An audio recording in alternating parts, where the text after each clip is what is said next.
Whether these actors left fans behind during the franchise or after it had concluded, these losses still left Harry Potter fans devastated. From potion masters to ministry officials to magical creatures, here's a list of Harry Potter cast members you may not know passed away. As soon as Harry Potter arrives at his new home at Hogwarts School of Witchcraft and Wizardry, he meets his professors, immediately clashing with the school's potions master, Severus Snape. Throughout the series, Snape unfairly antagonizes Harry and his friends, deducting points over small mistakes and squabbles and favoring students from Slytherin House. Mr. Potter, our new celebrity. The pair's animosity only gets worse when Snape is forced to try to teach Harry the art of acclimancy, which could help Harry block his mind against Voldemort. Your lessons are at an end. Get out.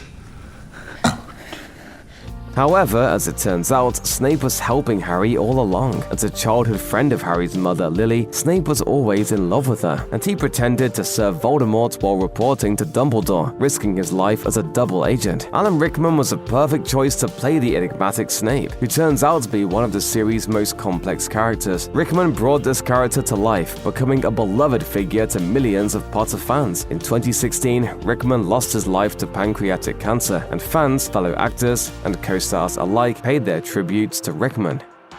The role of Albus Dumbledore, Harry's wizened, caring mentor throughout the series, required an actor with enough gravitas and heart to bring this part to life. And for the first two Harry Potter films, Richard Harris played the character to absolute perfection. A gentle giant whose kindness is never diminished by his incredible power, Dumbledore serves as Harry's makeshift father figure and personal teacher, sharing his boundless wisdom with Harry as he gets older. However, when Dumbledore dies at the end of the 6th installment, Harry Potter and the Half-Blood Prince, Harry must go it alone, armed only with the lessons Dumbledore taught him along the way, as he sets out to defeat Voldemort. Dumbledore doesn't lose his life until the 6th film, but unfortunately, audiences lost the first Dumbledore after only the 2nd installment. After making 2 Potter films, Harris was diagnosed with Hodgkin's disease in 2002, and after he was hospitalized with pneumonia, he died in a London hospital. Michael Gambon moved forward with the role of Dumbledore, but Harris's legacy lives on through his sons, one of whom is the acclaimed actor Jared Harris, who has appeared in shows like Mad Men and Chernobyl.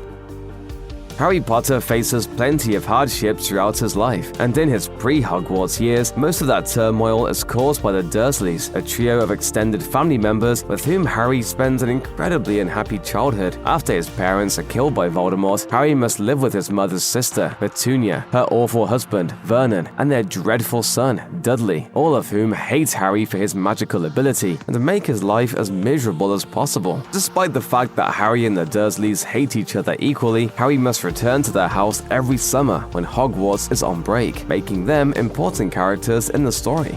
Any funny business, any at all, and you won't have any meals for a week.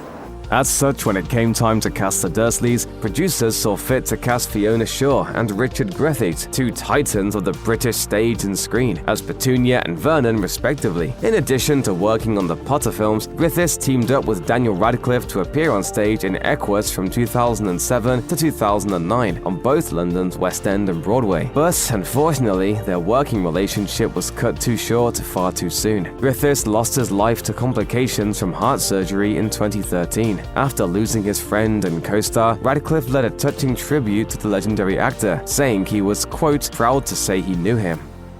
Plenty of legendary actors appeared in the Harry Potter film series, and few were more well-renowned than John Hurt. As Harry goes shopping in Diagon Alley, he meets the mysterious, enigmatic Ollivander, the man who provides wands to the entire magical community and tells him an important secret about his own wand. I wondered when I'd be seeing you, Mr. Potter. Thanks to a magical bond between Harry and Voldemort, the wand that has chosen the young wizard shares a core with Voldemort, creating a lifelong connection. Later, Ollivander must help Harry uncover the secrets of the Elder Wand in order to stop Voldemort once and for all. Hurt played Ollivander in a handful of Potter films, including the first and last, but you might also recognize this stalwart actor from V for Vendetta and Indiana Jones and the King of the Crystal Skull, as well as a short stint as a war doctor on Doctor Who, and more. Hurt became a Knight of the Order of the British Empire in 2015 for services to drama, but sadly, he passed away only a few years later in 2017 from complications from pancreatic cancer. After Harry is officially introduced to the magical world by Rubeus Hagrid, his first official entry into wizardry is when Hagrid takes him to Diagon Alley, the magical street where witches and wizards can buy all of the supplies they need for spells, potion making, and more. In an otherwise nondescript Muggle street in London, Harry discovers the Leaky Cauldron, a pub that seems to go totally unnoticed by any non-magical folk, and in the backyard, wizards can gain entry into Diagon Alley by tapping a specific combination of bricks on the wall. As the bartender of the Leaky Cauldron, Tom is an important background character. Bless my soul. It's Harry Potter. Tom only appeared briefly in the film series, but in the first film he was played by British actor Derek Deadman. Throughout his career, Deadman appeared in a variety of high-profile projects, including A Streetcar Named Desiree in 1991. Deadman passed away in 2014 at the age of 74 from complications from diabetes, leaving the Leaky Cauldron permanently unmanned. Of course, the world of Harry Potter isn't all heroes. Voldemort has plenty of bad guys under his thumb, one of whom is the dangerous werewolf Fenrir Greyback. A ruthless and hungry monster, Greyback bites for fun to create a new army of werewolves. During Half-Blood Prince, Greyback attacks the eldest Weasley's son, Bill, dealing a devastating blow to Harry and his loved ones, but he's ultimately taken down by the good guys. Greyback required a particularly imposing actor, and David Legeno was up for the task. A trained mixed martial artist proficient in everything from Muay Thai to Judo to boxing to Brazilian Jiu-Jitsu. Legeno passed away in 2014 during a hike in Death Valley, reportedly from problems caused by the extreme heat.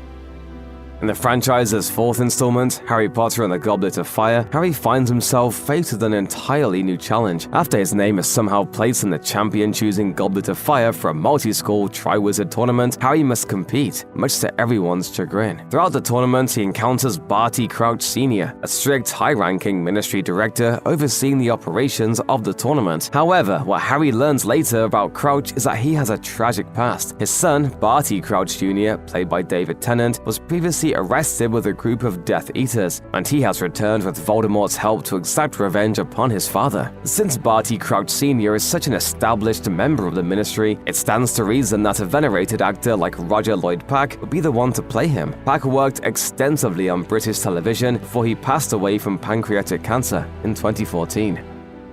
When it comes to magical creatures in the Harry Potter universe, few are more mysterious than house elves, which are genetically engineered to do a wizard's bidding once a bond exists between the two. However, Harry ends up with much more than he bargained for when he ends up owning Kreacher, a surly house elf who once belonged to his late godfather, Sirius Black. After Sirius's death, Harry inherited ownership of Kreacher, but it took Kreacher time to warm to him. Visually, Kreacher was an entirely computer-generated character, but he was voiced by Timothy Bateson, an established British voice actor. Voicing Kreacher in the fifth movie, Order of the Phoenix, was Bateson's last role before he passed away in 2009. For the rest of the series, Kreacher was voiced by Simon McBurney.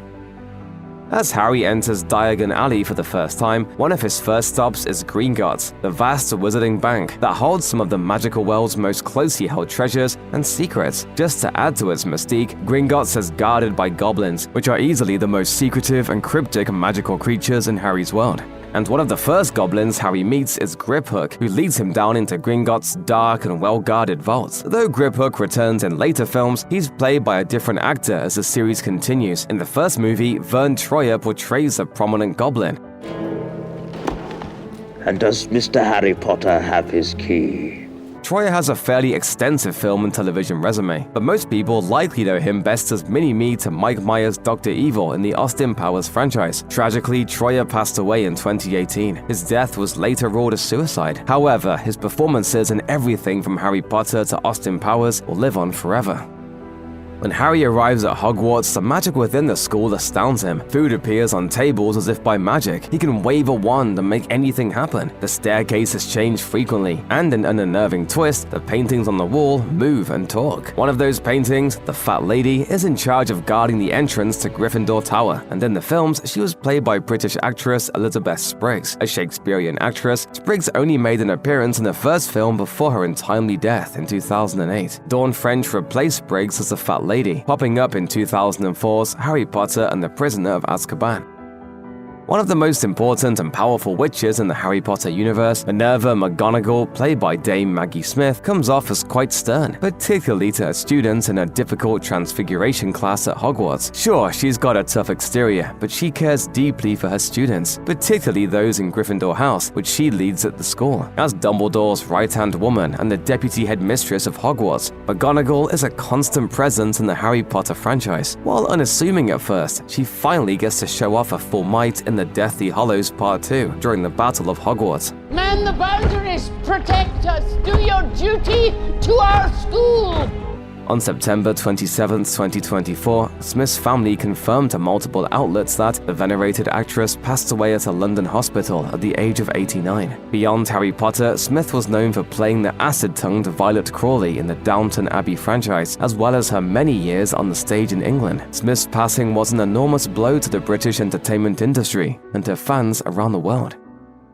Robert Hardy played Minister for Magic Cornelius Fudge in 4 of the 8 Harry Potter films. Fudge first appeared in Harry Potter and the Chamber of Secrets, but truly developed as a character in The Prisoner of Azkaban. He seems like a good man at first, but by allowing the execution of Hagrid's hippogriff Buckbeak, he evolves from a seemingly benevolent leader into a power-hungry antagonist. Hardy died on August 3, 2017, at age 91. His Harry Potter co-star Chris Rankin, who portrayed Fudge's assistant Percy Weasley, paid tribute to the actor on Twitter by writing, "BBC News tells me Robert Hardy, the Minister of Magic, has died. Terribly sad. He was a very kind man who told wonderful stories." The classically trained British actor had a career spanning over 70 years and was known for a variety of stage, film, and television roles. He also held a special distinction as being the only actor to have portrayed Winston Churchill on screen in 9 different productions. Following the death of Richard Harris, Irish actor Sir Michael Gambon was cast as a replacement for the role of Albus Dumbledore. Since Harris acted as Dumbledore only for the first 2 films, Gambon reprised the role of the iconic Hogwarts headmaster from Harry Potter and the Prisoner of Azkaban onward. Gambon once told Today of his casting process, "They rang me up and said, 'Will you do it?' Like any other job, I said sure. Then you find yourself in the middle of this thing." Even though Harry Potter was already a smash when the Prisoner of Azkaban began production, it took Gambon a while to fully grasp the gravity of his casting. He shared that it finally hit him after he encountered a group of kids who wanted his autograph. As he told Insider, "I got out of the limo in Leicester Square. There were 4,000 children screaming, and then suddenly you become aware of how big this thing is." The role of Dumbledore was an impressive addition to Gambon's already prolific career on screen and on the stage. Soon we must all face the choice between what is right and what is easy. Sadly, on September 27, 2023, Gambon died at the age of 82 after a bout of pneumonia. His family said in a statement, "We are devastated to announce the loss of Sir Michael Gambon, beloved husband and father. Michael died peacefully in hospital with his wife Anne and son Fergus at his bedside."